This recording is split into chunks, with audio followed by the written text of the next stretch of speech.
An old online friend of mine and I got to talking a little while ago, and the subject of his old website came up. One by the name of Creepy Toys, and it ran from 2007 to 2009, letting users submit stories and pictures of, really creepy kid stuff. I was a moderator on the message board, which was its biggest focus. Traffic, like my friend's interest, tapered off and he moved on. But not before backing up the thousands of posts to his computer. Now, this was an old and crappy freeware forum software, and user postings were only recorded by IP address, so all names in regards to their posts have been lost, other than ours. He sent me a copy of the backups, and I'm going through them, as much as it strains my eyes after a while. It's all database, source only. One story in particular, which I vaguely remembered, stood out for a reason that I'll explain at the end. The original poster evidently got hold of someone's personal writings, or had simply forwarded them from another source. Without going into further detail, here's the post, all cleaned up. My therapist asked me to start writing a journal. Maybe a recollection of past events. Whatever I thought was best. A few years ago, I would have thought that writing down my feelings and thoughts was pointless, as would be seeing a therapist in the first place. I thought I got a handle on things on my own, doing the macho act of not asking for outside help. I guess things changed, though, when I saw an old friend a month ago, and every explanation and excuse I had come up with and made into my personal reality was thrown out the window. There was a sense of vindication after I left that friend's house, but with it came a dreadful truth. I've never told this story to anyone outside of my childhood friends, and threw my accounts to the local police, who had me repeat it over and over. But only one of us was actually there when it happened. The only one who really saw it. I've never liked talking about myself, but Dr. Strauss said that doing so would be cathartic, a release that I needed to have for any chance at further progression. Before I started my sessions, I would have never bothered that this would work, or that I would even do it. And it was only recently that I put things together and accepted the facts of that day. It was 15 years ago, the late summer of 1998. I had just graduated middle school and was glad to be getting out of that hellhole, as were a few of my other friends. We didn't all go to the same school or were in the same grade, but we lived in the same neighborhood. It was a nice enough place not far from the water's ports and harbors in Pensacola, a city tucked in the northwest of the state, right by the Alabama and Georgia borders. And as you might imagine, Florida summer was hot and muggy, and the town didn't have too many attractions for kids, so we spent a lot of our time playing video games, or, going outside to look for something to do, often inventing sports or stupid, brutish games. We were a group of 6 boys when we all got together. Our parents all knew each other for the most part, and, despite a few rivalries and some fights amongst us over the years, we got along pretty well, all growing up within a mile of each other. I don't really want to say much about them, though, simply due to the fact that we've all broken apart over the years, and I don't know where we've all ended up, or how we've dealt with what happened. The last thing I'd want to do is have this story somehow go public, and and get big or something, and then some reporter goes out tracking us down and opening up old wounds that some of us might have healed by now. Anyway, here are their first names and some overly generalized descriptions of their personalities. Just please remember that these were actual people, not cartoon characters, when whatever douchebag gets a hold of this journal and decides to make a TV movie of it. Sorry, I guess I've just become a little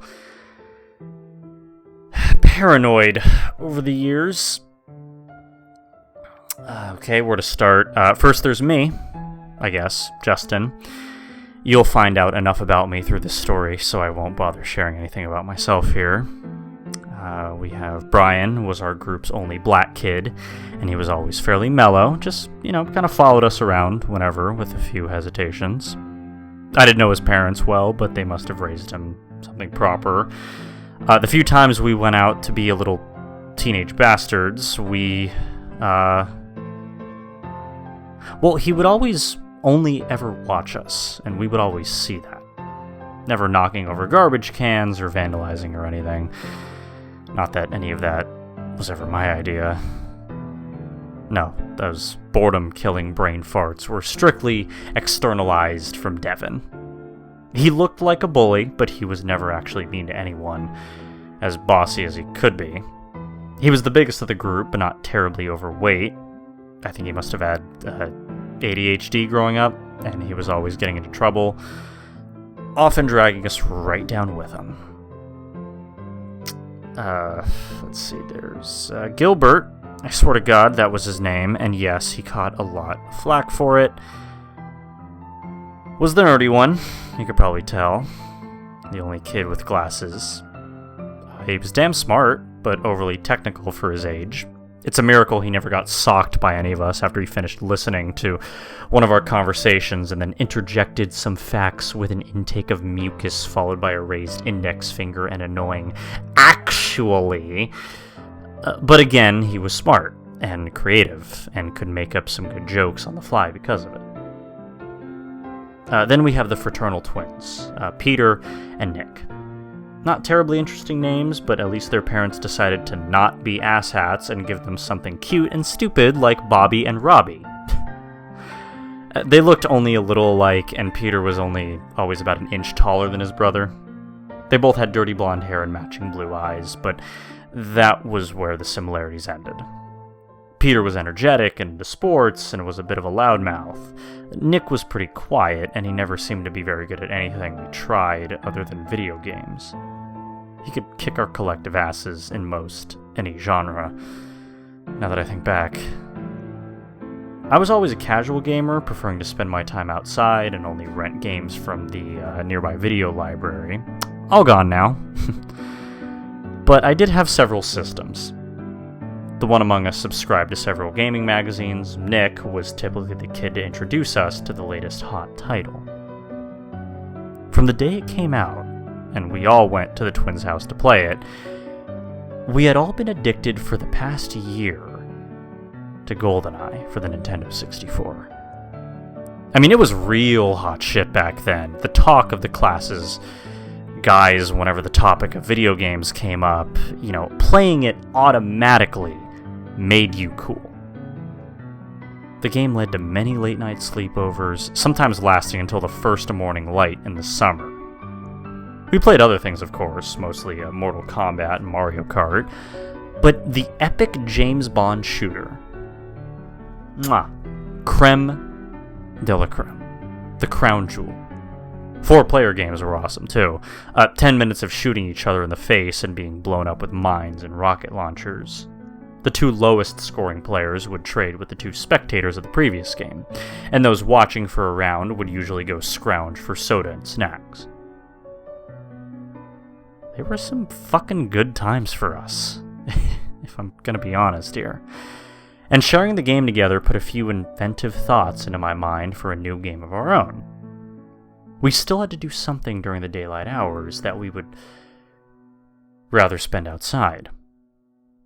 And after I threw out the idea of a real-life first-person shooter, we quickly came up with the idea of a game simply called Guns. The name really showed how creative we would be. It first started off as an advanced game of hide and seek. After a few free-for-all rounds, we found splitting into 2 or sometimes even 3 teams was more fun. Now, this sounds kind of lame, I get it. But the game's origins had us running and hiding and setting up ambushes along the 3 main blocks of the neighborhood. The goal was to sneak up on someone, point your hand out in the shape of a gun, and yell bang before the other guy could react. Then he was dead and had to go wait in the KIA zone. Sometimes, though, we captured them and had them turn on his team. Going indoors was against the rules, as was going onto anyone else's property other than our own yards. Still, the neighborhood provided a fun landscape. Cars, fences, trees, and bushes all became barricades. Sometimes we'd even climb into the branches to hide, waiting for our prey to get close. Since you could contest a distant hit, quote-unquote, as a miss, the closer you could fire, the more likely the other kids is to admit their death. And hiding was as important as sneaking around. The back of Brian's dad's pickup truck was a particularly good place to hide. Many lives were claimed in his driveway. And to keep things fresh, the game evolved quickly. Walkie-talkies were soon used to let teams separate and keep in communication with one another. We made up more pretend weapons than just hand pistols, like the long-range arm rifle and invisible rapid-fire machine gun. But it was dawning on us how ridiculous it was starting to look, especially to the passerby jogger or dog walker, the quote, civilians we shared the neighborhood with. So we started trying other guns, but nothing worked quite as well as our simple phantom weapons. Water guns were nice on hot days, and we once tried out water balloons as grenades. If the splash hits you, you were dead. But the range was, of course, poor. And if you forgot to pump it, you'd just end up with a sad little trickle of water that couldn't reach your target, after which they'd spray you back amid a laugh or two. It was kind of cool finding sources of water around the blocks for refills, though. Ammo caches, you could say. The one time we tried Nerf guns ended in resounding failure. Not only was their range also poor, but we lost half the fucking darts we fired. Like water guns, these were toys meant for running around like an idiot in the backyard. And that wasn't what we wanted. We liked the thrill of the hunt, the team play, the ambushes, the double crosses, the crushing defeat, the strategy. We had to perfect our game somehow with something better. I should mention that Nick and I took the whole thing a little more seriously than the others. If having Gilbert on your team gave you a strategist, Devin provided you with a fearless berserker.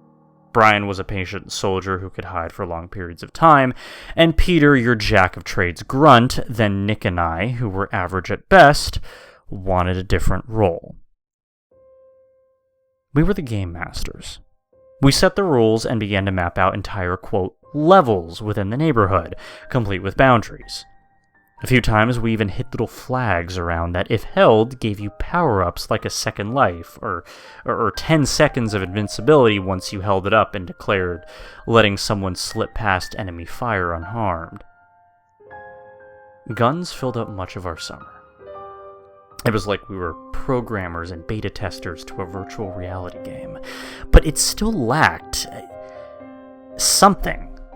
A solid set of armaments.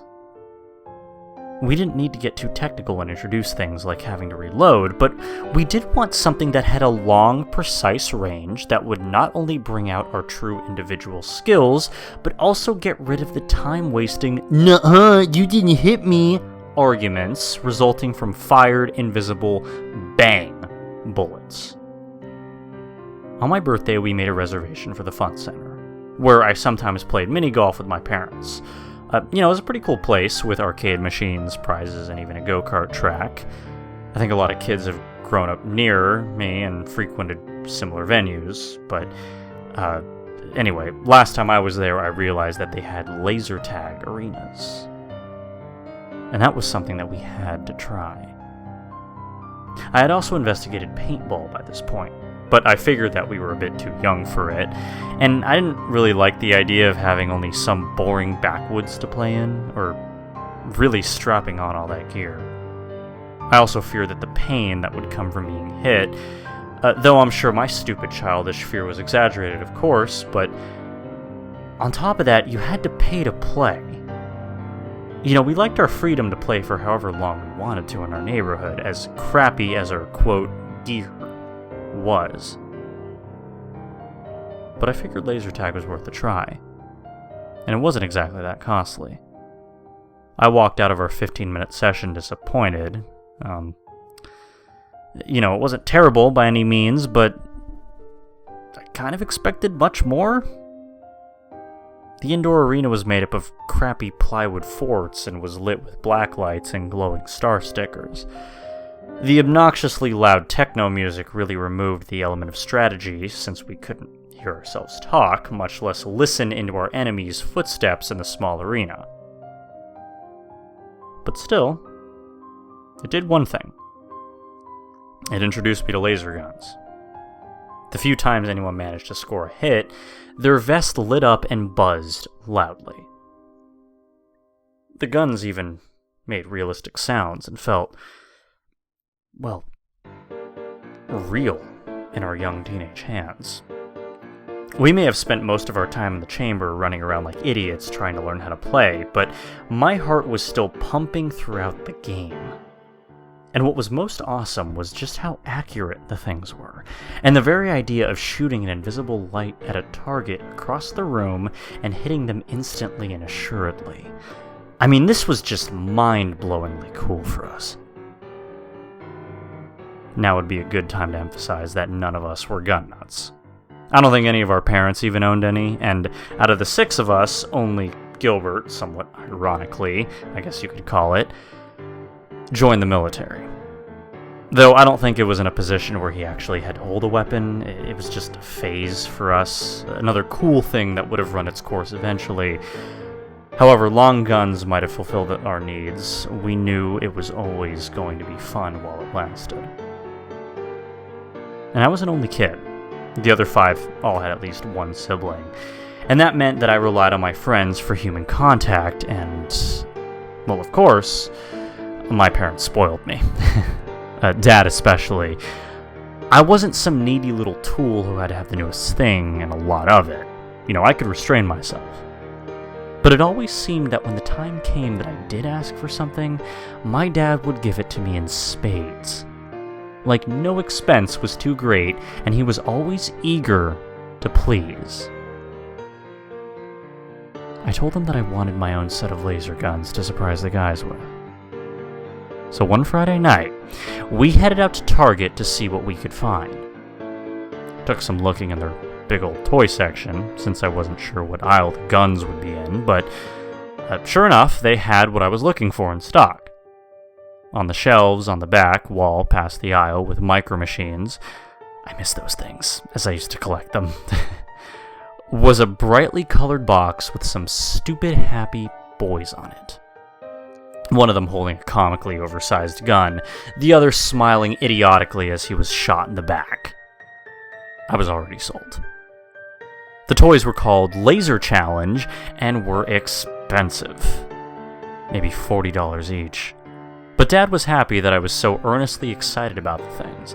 I didn't even know they existed before we went looking, to tell you the truth, figuring that laser tag guns might have been restricted to places like the Fun Center. He bought 4 sets, each of us carrying 2 boxes up to the checkout. The problem was that they only had 4 in stock, 4 groups of guns, vests, and backpacks total. He knew as well as I did that I needed 2 more sets if all 6 of us would be playing. Dad found out about our game not long after we started, and though Mom was a little worried that I was being indoctrinated by gun culture, Dad just laughed it off. I mean, that's just the way she was. Boys will be boys, right? And as long as I was outside getting exercise, they were both happy. I made my grievances known as we got back to the car, knowing that I was just stating the obvious. Dad promised that we would get another 2 sets, suggesting that we should test them out anyway in a 4-player game. He was nice enough to buy them for me in the first place, so I ended up agreeing with him, and 2 of the boys would just have to sit out our first few games. Or maybe just act as unarmed scouts or spies. But on the way home, we saw the local Goodwill store. Dad and I traded glances, each knowing that the other was thinking. Mom got some of her dresses from the store, and Dad would bring home quirky little handmade things whenever he stopped by. I never found much of interest there, and I didn't really like the feel or idea of secondhand stuff. But despite that, I knew it was worth a look. Maybe they even had another set or 2 for cheap. It was late by then, near closing time from what I remember, and the checkout lines were filled with shoppers. Many of them mothers with bored kids, their arms full of worn and faded clothing. Just for fun, I checked out the video game section first, but most of the games were still from the last generation. Since you weren't what I was here for anyway, I hurriedly guided my dad back to the back of the store, where the used toys were. I always hated the smell there, the one of mildew and dirty diapers, so I didn't really want to stay there long. We looked around for a bit, but the toy section was so small that much of its space was intruded upon by old VCRs and crappy televisions playing Disney movies on a loop. It became obvious quickly that our search would be fruitless, but, again, I wasn't too disappointed. I was happy with what I had for now. As we turned out to head out and return home, I did notice a black cardboard box hanging out just a little behind an ugly teal shelf littered with the broken corpses of stuffing, spewing teddy bears. I was going to leave it be, figuring it was a moldy toy tomb by now, but then I saw the shape of a gun on the box's side. Was this really what I thought it was? I rushed up to it and pulled it out with some effort, as it was snug between the shelf and wall. My reaction upon first pulling it out and looking at the cover was unmitigated joy. Like it was suddenly Christmas morning. The first thing I saw were 2 handguns held by a pair of admittedly badass but typically 80s white kids, holding them upright like they were spies. The guns didn't need to be overly stylized like the Laser Challenge ones in any way. I mean, they spoke for themselves. The box was solid black except for the photo cutout on the front of the 2 kids, a swirling James Bond gun barrel that ended in the white circle behind them. Sure, it was clearly a knockoff image, but it naturally excited me even further, given that GoldenEye was still my video game goddess at the time. And the guns were depicted accurately, positioned in the youth's hands at an angle to show as much detail as possible. The box's paint was chipped in spots all across it, and the cover was especially faded, but it still looked pretty damn cool. I wondered what lucky kids this must have passed on to over the years. And judging by its look, I had to guess that it was quite old. I was right. In the corner, I saw the copyright year of 198. The last digit had been replaced by raw cardboard where the paint was completely gone, but the age of the product didn't bother me too much. I remember wondering even back then that a set of laser guns from the 1980s must have been quite pioneering. I mean, these had to have been expensive ones. I opened the box and saw the quality put into the toys. The cover did not lie. Better yet, there were 2 pairs of guns and frontal hit detection vests. Held firmly in an oversized styrofoam mold, indicative of the past decade's environmental lack of foresight, I pried one of the guns out. It was small, but it had some real weight to it, and the build quality was quite good. It was made of strong, solid black plastic, and had a few metal trimmings purely for aesthetics, to make it look like a toy. The tip of the barrel where the laser was fired out was also made of this metal, as was the trigger and the iron sight. It quickly occurred to me how dangerously real this thing looked. A sharp contrast to the orange and gray laser challenge weapons, and if it weren't for the swirling metal bezel around the edges that gave them a more juvenile appearance, someone was just asking to get shot by cops, waving the thing around.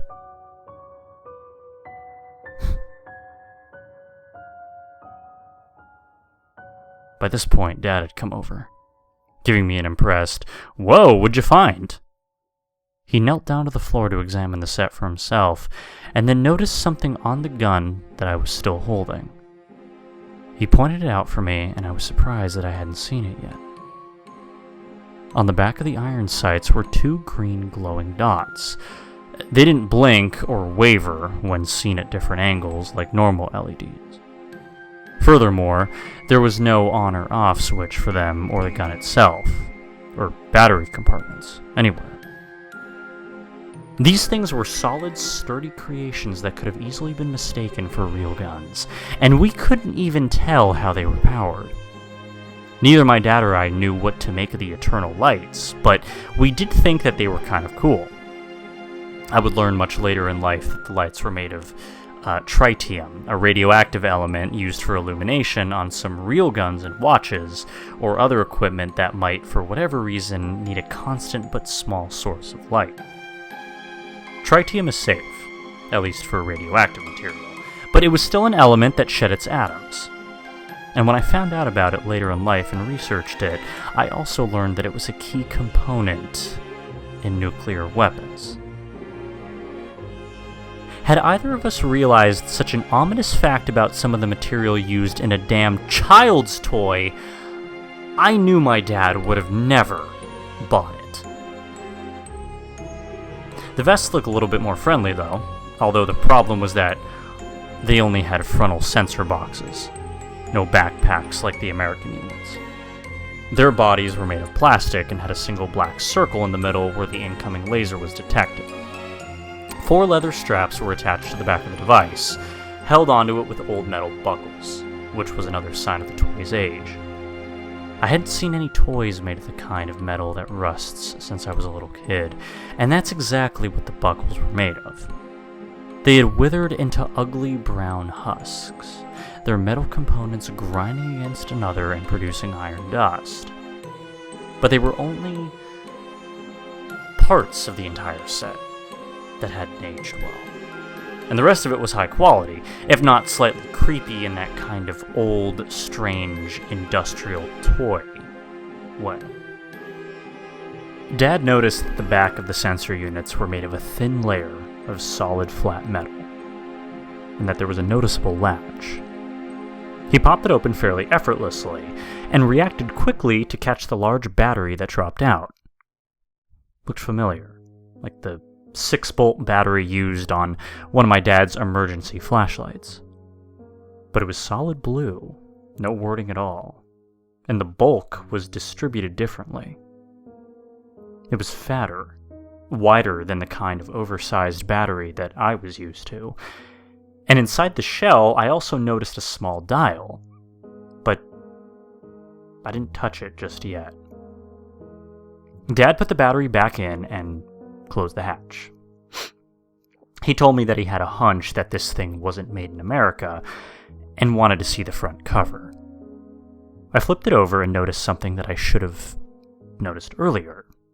That the words, even the product name, weren't in English. It was a language that I wasn't familiar with, almost alien to me. But Dad, older and wiser, identified it as Arabic. Thought that was strange, since the box art looked so American, I guess. I was disappointed again, believing that the laser gun toy from a different country wouldn't work with the other sets, and I breathed out an audible sigh. Dad noticed it and quickly cheered me up a little again when he pointed out something on the box. It was poorly translated, but it was indeed English. In one corner were the humorous but promising words, "Work with many type." And seeing how much I liked the toy already, Dad told me to wait a moment. He left the store and came back after a minute, one of the laser challenge pistols in his hand. He flicked a switch on the foreign set's vest, making the black circle light up with a monotone chime. A few dozen red LEDs were behind the clear plastic, though a few had burnt out. He gave the toy pistol a test fire at point blank, aiming it straight at the hit zone. And it worked. Much to my delight. The vest fired out a small digitized buzz, and 1/4 of the lights disappeared. After a second hit, another 1/4 went dark. Dad looked as if he had figured something out, and opened the hatch again to show me something. See, the vest had a hit point system, and the dial could control how much damage a single hit could do. By turning it all the way to 4, a single shot removed all of the quadrants of the, quote, health circle. It was a cool feature, but as we always played one-hit kills, I knew I'd be keeping it all the way up. It wasn't as if our American sets had the option anyway. The last thing I took note of was that in the middle of the target circle was a slightly bigger red dot, which had a flat head, unlike the domed tops of the other lights. Its color was also a bit darker, as if something was wearing out. But both vests were identical in this regard, so I paid it little mind. We couldn't find a sheet of instructions anywhere, and my dad still had some hesitations, although the system did seem to work fine, regardless. We tested all the guns and vests, and Dad even went back to his car a second time to fetch one of the cheap plastic hit boxes from the other sets that had what looked like orange traffic barricade lights for their sensors. Again, everything was cross-compatible. It looked like it was a done deal once we found that out, but also when we found the faded, peeling price tag. It was $20 for the complete set, and it seemed like a really good bargain. Now, this is where you might expect the person ringing us up to see the object in question and say something cryptic, or give us a frightful or glad to have that out of here look. But the old lady at the register was clearly tired and ready to go home. And any other time, she probably wouldn't have even known anything about the toy in any case. Dad paid for it, and we were out of the store just as it was closing. And the next day, Saturday, I knew would be awesome. When the gang got together at the twins' house after lunch, I revealed the sets, and they were stoked by the whole idea of having our own laser guns. The foreign sets, of course, took the spotlight over the regular American ones. Brian suggested that we do some rock, paper, scissors to see who would get to use them. But after a debate, in the end, I claimed one of them, having been the one to find them. We had to compensate a bit since the foreigns didn't have backpack units, making sneak attacks from the rear impossible on its wearers. This would be a huge disadvantage to the others, so we simply kept the American set's rear packs inside. It was sort of lame, only being able to land an official hit on someone's front side, which meant waiting for them to simply turn around to actually kill them if you were stalking behind them, but we would deal with it.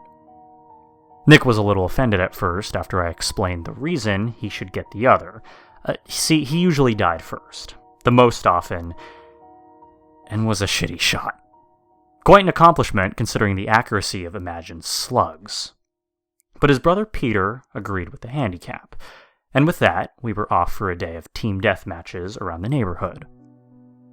Jill and Brian were in my team, in the first time, and we kicked ass with a solid score of 3-0. After that, I took Nick and Devin, so both of the old sets were on a single team. Devin got taken down, but Nick and I were untouched by a long-range ambush that took place on one of the block's curves. That was the first indication that these old sets really were of higher quality, or at least more powerful than the others. While Devin shot 3 or 4 times before he was hit, none of them made impact on Peter, Brian, and Gil.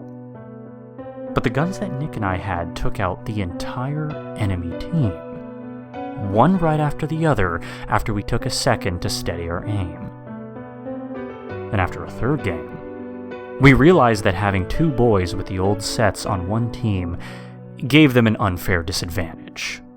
Having skimmed the manual for the American toys, I remembered reading how sunlight could interfere with the laser.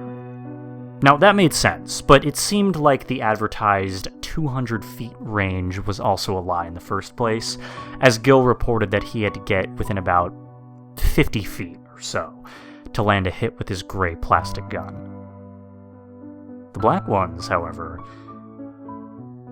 well, needless to say, we took a break to figure out their range by doing a few tests. Having Brian back up about 10 feet until Peter's hits with my black gun no longer registered. He had to be clear across the block, some 500 feet away, and even then in direct sunlight, until his vest stopped buzzing.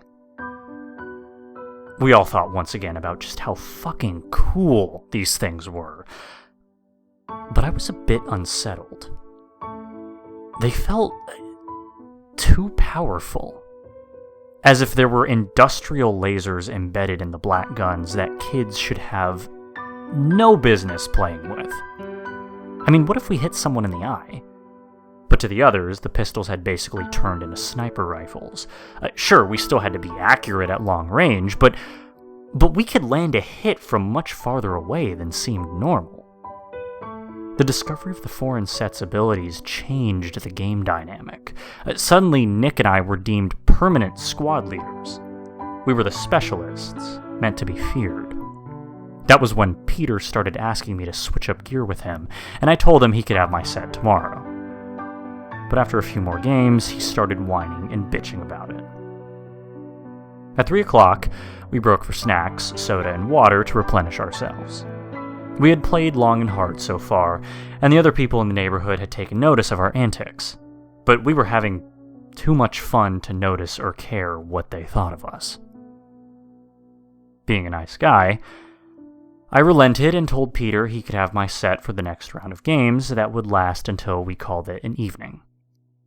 He had the best aim, and a maniacal little grin spread over his face, as he no doubt wondered what it would be like pulling off miracle shots as a professional sniper could. The thing was, though, Nick and I couldn't get the vests off. We tried everything, but the buckles were oddly configured, little bastards. We couldn't even tell if we weren't pressing the right thing down on them, or if we had to wiggle them a certain way, or if it was the friction caused by the rust that locked them in place. We eventually gave up and had our indoor snack break with them still on, looking like dorks, somewhat to the amusement of the others. And even though I couldn't get my vest off, I still traded guns with Peter. That seemed like good enough for him. Holding the cheap gray plastic in my hand, I knew it would take a little while to get used to its limitations. As the day wore on and cooled a bit with the setting sun, I started taking my first hits without the advantage of longer range, and I really began to take notice of the strange quirks of the vest. For one, it was uncomfortable. The leather straps that went over my shoulders and around my stomach would have been comfortable if they weren't so tight. And on top of this, the metal plate on the backside of the hit detection unit pressed tightly against the skin was cold, never warming to body temperature. Also, once I took a hit for the first time, I could feel a small tingle of electricity come from the back plate. It was really small, however, less than that of a static shock. I didn't even notice it most of the time, but it was there. I couldn't tell if it was deliberate, like some sort of failing impact feedback, or more like something bigger, being contained but leaking out ever so slightly each time a laser strand was close enough to be detected by the circle in front. The oddest thing of all were the power lines that were nearby. They were old and buzzed often in cycles, but whenever I drew near them, they seemed to either buzz louder or started buzzing if they were quiet at the time. I had learned about electrical fields in science class that last year of middle school and thought that something in the hitbox might have been causing some sort of interference. I didn't really think about how powerful the battery would have to be in such a thing. I did, however, begin to feel unsafe hauling it around. And thinking back, I suddenly remembered the moment my dad had turned it on for the first time in the store. I thought nothing of it back then. But when he did that, the fluorescent light above us flickered. Just briefly. I'd grown up with a fear of electricity. Outlets had always scared the crap out of me as a kid, as if simply touching any part of it would electrocute me. A gut feeling told me something was wrong with this toy. I now wish I had said something, or called the game off completely. After the first game following snacks, when I let the other team use both of the black guns, and we got creamed, Peter gave us his brother Nick to even the score. He joined Devin and I after the 60-second countdown that was used to get the teams separated from one another. We headed out, deciding to go on patrol instead of making a base this time, as Devin never liked to sit around and wait for the opposition to find us. Peter's team must have been doing a good job at hiding, because we couldn't find them even after 2 sweeps of the block. We looked behind every one of our houses, covered the adjacent block, and still found no sign of them. It was a good idea to separate the team a bit, so it wasn't taking down a single ambush. But I always hated breaking up completely and going on patrol alone. But Peter and a sneaky bastard gang wanted to play things this way, so we had little choice but to separate and cover more ground. I checked to make sure that Devin and Nick had their walkie-talkies set to the proper channels, and we headed our separate ways. Now alone, my senses heightened. I could feel the beads of sweat on my forehead and hear the faint buzzing of the drooping power lines. It was quiet, and the air was still. Everyone else in the neighborhood had gone inside, and getting tired of the round, I started walking down the middle of the streets, putting myself in the open. If someone moved to take a shot at me, I might react in time, maybe not. It was, after all, just a game, and I was growing impatient and wanted them to come out. I got my wish. As I walked down the empty street just in front of my house, Brian leapt out of some bushes, took aim at me, and fired. I heard the buzz, felt the tingle, and looked down to see the red lights disappear. Proud of his kill, Brian smiled and walked over to me. Despite being a bit pissed off that his team decided to hide like pussies this round, I still thought up a little compliment to give to him. But it never left my mouth. Just as he had stepped in front of me, I heard a loud pop in the distance. It sounded electrical, like a transformer had just blown. At the same time, our 2 walkie-talkies let out a loud but brief burst of static. Brian and I looked around, maybe expecting to see sparks raining down from a power pole or something. We waited for a few minutes, still out in the open, Brian staying with me despite being on the opposite team. The pop had taken us out of the game. It startled us. We eventually settled down again, and we got ready to part ways. Brian back into a hiding spot, myself to the dead zone.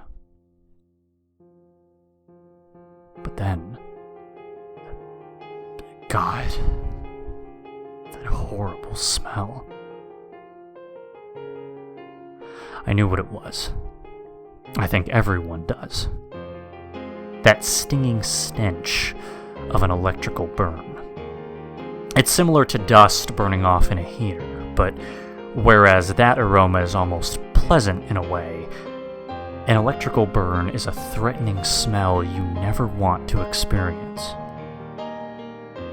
The last time I had was when our microwave practically exploded last year, which was unpleasant. With the possibility of a fire being nearby, we dropped the game and using Brian's walkie-talkie, tried to get in touch with Peter and Gil. We got no response the first few times we tried to contact them, but on the 5th try, some feedback suggested that someone on the other end was holding down the transponder button. No one on the other end spoke, but we still heard something. Brian had to turn up the volume all the way to hear it. Faint sobbing. Worried for our friends, we ran off together, scouring the neighborhood. It took us 10 minutes to see Devin, who had spotted us first and was waving us down from the edge of the borderline of the playing field. The farthest possible sidewalk on the last block of the neighborhood. Stepping out of it onto the road made you dead, at least if anyone else were to see you do it. We rushed over to him and saw Gil examining this sharp incline by the side of the road, where a storm drain feeds off runoff water down into a ditch-like area that was often muddy. It was also overgrown with weeds and vines that climbed up the nearby cedar trees, which condensed into an ugly little forest typically occupied by drunks and garbage. For reasons we never really understood, this area on the edge of our battlefield was Nick's favorite hiding spot. He would sometimes still be in the ditch, eyes peeking out at street level, after the entire opposing team was already dead. Next to Gil was Peter, in a way that I had never seen him before. He was in a state of shock, I noticed, rocking back and forth very gently in a fetal position.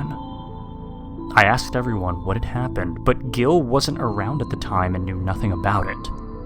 Peter had yet to say a word, and Nick was nowhere in sight. I tried to coax an answer from Peter, but he just looked back at me with saucer eyes. When I started shaking him and demanded to know what had happened, he murmured something. It was so quiet that he might as well have just mouthed it. To this day, however, the closest thing I can think of as to what he said would be, "I saw him, and I shot him." My stomach dropped. Peter didn't give me a straight answer, but I still had a deep and increasing worry that something terrible had happened to Nick, that maybe the hitbox had electrocuted him. It was morbid, but that's the conclusion in my mind had instantly leapt to. Gil, Brian, Devin, and I searched the area, sinking into the mud on occasion. I sniffed the air, smelling the electrical burn again, and every second that passed by that we didn't find Nick in pain, or worse, was a small relief. But we didn't find a trace of him at all until we started heading back to Peter.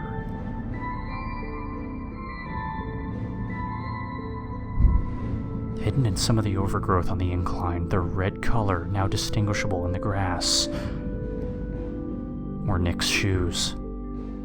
Gil looked at them closer, but when he tried to pick them up, Peter suddenly shouted, "Don't touch them!" Gil abided by the request. Panic overtook the four of us that were still in reality, and we quickly ran to Devin's house, the closest to our current position, and told his parents. They finally called the police when we managed to convince them that we weren't pulling a prank and we really couldn't find Nick. The rest of the day was hell, but at least it went by quickly. The police arrived, as did everyone's parents. Peter's father took him home as he was too traumatized to help the officers in any way. As more cops' cars arrived, we explained everything about what we were doing. One of the cops even mentioned how he had noticed us earlier that day while on patrol. A search party started around sunset, and all the while we were stuck outside in the heat, sweating like crazy on the side of the road as our hearts raced. The police had little to go on and no witnesses other than Peter, who they knew they would need to talk to right away. I was the first one to suggest to them to find the hit sensor box and gun from the laser set. That made them a little curious, so I explained the devices as much as I could, even the tingling I felt. They may have concluded that the toy sounded dangerous, but still, it was just a toy. Nevertheless, they decided to take the foreign set in for further investigation. I had no arguments. After what might have just happened to Nick, I wanted nothing to do with the set anymore, or for that matter, laser tag or guns. I knew the game, in whatever form it could have taken after this day, was tainted now. They quickly found Peter's gun, dropped in the tall grass right by where he had been sitting. Nick's was discovered soon after, not far from his shoes. But even with their help, I couldn't get my vest off. The damn thing felt like it was permanently strapped to my body. It finally took Devin's father bringing a pair of metal shears from his garage to get the hitbox off me, and he had to work to cut through the thick leather straps. But at least I was free. Safe. The police took the device and began their search for the other. Only, like Nick, they never found it. Over the following weeks, they combed the entire area for both the hitbox and its wearer, even dredging up mud to see if it had sunken into it. I began to have visions of it exploding in a bright nuclear fireball vaporizing Nick, but I kept the nightmares to myself. The twins' parents must have suffered more than I did, and I knew that it was my fault. Despite all the assurances that day and the ones that followed from the police, Nick was never found. His disappearance made the local news, and then the state news. No suspects were ever named, and every time I walked by the missing children board in Walmart, I saw his face haunting me, staring at me above the description and the number to call. I saw that poster hanging for years, until I went off to college and left my old town and friends behind, all of which were irrevocably shattered by the incident. In my senior year, I came out for winter break. By now, I had invented that reality I mentioned earlier. I shoved the idea of the laser tag toy killing him out of my mind, coming to believe, like the town did, that Nick had ended up as just another vanished or abducted child that would never return. Coming home, I had a flashback of his funeral 2 years after he disappeared, where I was unable to look at his parents or Peter in the eye from across Nick's empty casket. The past didn't stay dead. When I came home, my mother told me in a shallow voice that Peter had been calling recently, asking for me every other day. She told me I should go see him. I didn't want to, but of course I had to. I walked over to his house, where he still lived with his parents. The place had gone to hell. The paint was peeling off, the grass was so tall that trees could have been sprouting, and once I was let in, the smell of alcohol was nearly overpowering. With as much motivation as a zombie, Peter's dad rejoined his wife on the couch, where they both lifelessly watched the television. Even 8 years later, Nick's death had left a scar in the household. I trudged upstairs and into a dirty, crowded mess of what was once a big living room. The place would have fit right in on an episode of Hoarders. And here's a foreboding detail. Buried under a trash bag of beer cans that was blocking the television, I could see a Nintendo 64 on the floor. And as crazy as it sounds, it must have been unused ever since that day, as Nick's GoldenEye copy was still plugged into it. I mean, this place reeked of fucking despair. I desperately wanted to leave, but if Peter wanted to talk, if he had answers, then I had to meet with him. He was in his room, also a disaster area. Empty energy drink cans lined the floor. I could see that he had grown an unruly beard before he turned around in his computer chair after exiting some MMORPG that I was unfamiliar with. I greeted him as kindly as possible. I could see his sadness in his sunken eyes, but what he was really hiding was his anger. When he spoke to me, it was in what I could only describe as restrained barks. He must have had nothing but hatred for me. Which I didn't blame him for, that he was struggling to control. Suddenly, he started laying everything out there, getting it off of his chest at long last. His parents had been sending him to a therapist for all 8 years since that day, and he said that while she helped and he was making slow progress, he hated the bitch inside. Because she didn't believe him when he shared his account of the events. He then told me that he had just started going to a psychiatrist and hoped that he would believe him. Understanding his anger and now feeling nothing but pity, I talked with him calmly and reasonably. He eventually did relax some after getting out all of his contempt that he had for me. He took a big breath and his whole body shuddered, as if in the anticipation of a forthcoming grand revelation. That was just what I got. As much as it hurt, the truth at last. And that dreaded vindication I mentioned at the start of our story. I never returned to his house that day to retrieve the box, assuming that the police would take it.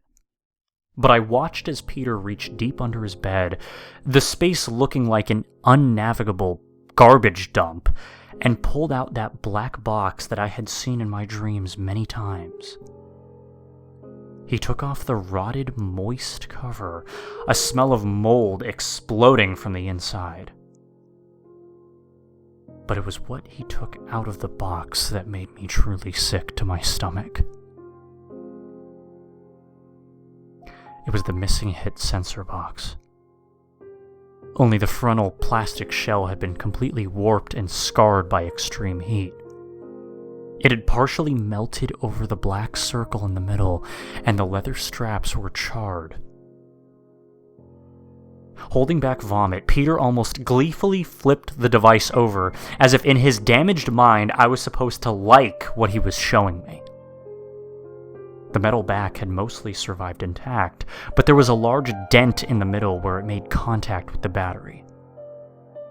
The hinge, however, no longer locked in place, and the back plate swung open freely to reveal the interior of the shell.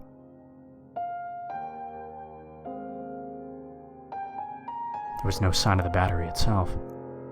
Its compartment was a solid black, and there seemed to be dried remnants of battery acid. I could only surmise that the battery had exploded in its entirety. However, much energy it had inside must have been incredibly lethal. "Justin!" Peter suddenly shouted at me, snapping me out of my dazed, sickly stupor. He then proceeded to call me an idiot repeatedly for not reading the instructions. I whimpered in reply, telling him that I didn't see any. In one broad stroke, Peter tore out the styrofoam, which I noticed had already been broken into several pieces. Under what remained of the fractured white block was a thin, yellowed pamphlet. The guns were printed in black and white on the cover. Now both terrifying and racking me with guilt, he began to shove the moldy instruction book in my face, thrusting it until it was a few inches in front of my eyes each time he turned a page as he yelled at me to read it. And although I was shaking, I tried my best to do so. Most of the instructions were in Arabic, but there were little warning boxes labeled with an exclamation point and triangle that were in multiple languages, including French, Spanish, and English, and every page had an image of proper use. The boys from the box cover demonstrating various ways of hitting one another with the lasers, or simply how to attach the equipment. Other than a few instances of the radioactive trefoil symbol, the warnings seemed innocuous at first, Don't aim at the eyes, take a break from playing sometimes, don't use it in the rain, etc. I told Peter I didn't understand what went wrong. I knew enough by this point that he had figured out what killed Nick, and he had hidden his brother's vest in the box. I told him I was so very sorry, but again, that I didn't understand. Before he showed me the last page, Peter said he kept the burnt, twisted vest so that he could figure out what happened on his own. Maybe he thought the police wouldn't be able to. I can't hope to know. Calmer now, he turned to the last page and handed me the book. My stomach churned again. The warning was simple, and like the rest of the product, poorly translated. Danger. Critical hit zone. These words were under a diagram of the black hit circle, where an arrow pointed to that small center light. And there was a descriptive image of one of the boys shooting the other, a demonic smile and a look of victory on his face as he so happily sent the other boy from the box cover into oblivion.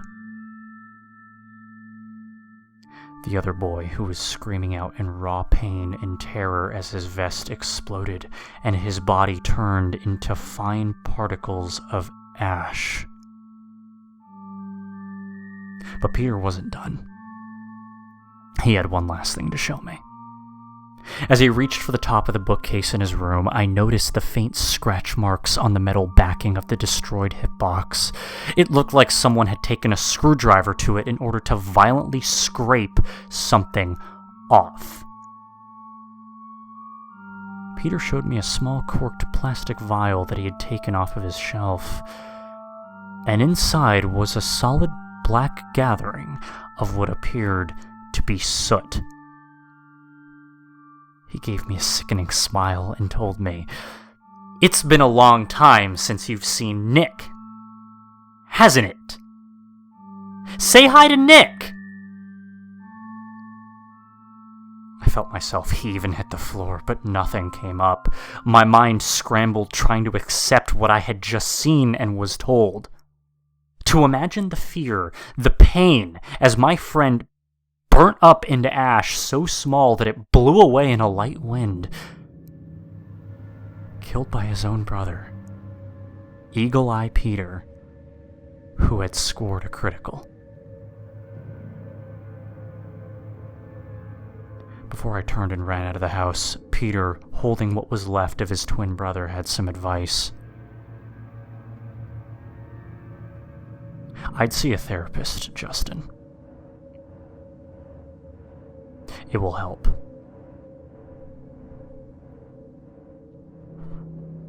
There. Got it all down. You happy, Dr. Strauss? Whether or not anyone reads this, I don't fucking care anymore. Maybe in time, recording what happened really will help me. I don't know.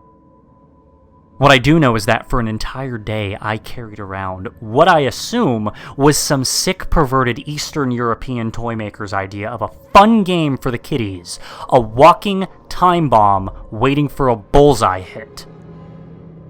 How all of its previous owners managed to miss, I have no fucking idea. If you decide to hunt down another set for some sick dark fantasy, and you're stupid enough to buy it after reading this journal that some asshole stole and posted online, try not to play with anyone whose shot is worth a damn.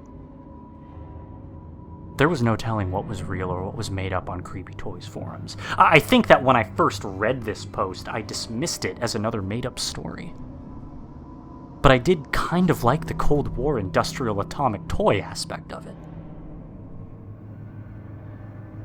And it turns out that I had a final reply that I never saw, made just hours before the forum was shut down permanently.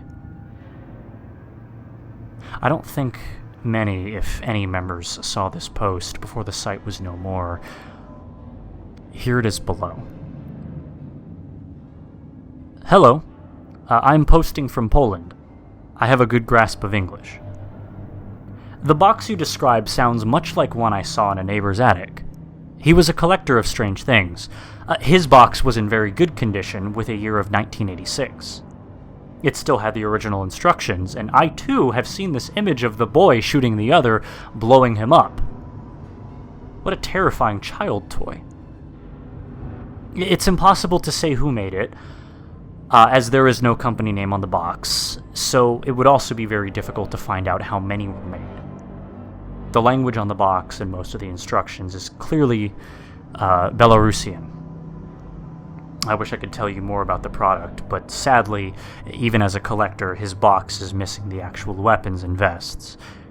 How strange that a full set would make it all the way to a thrift store in America.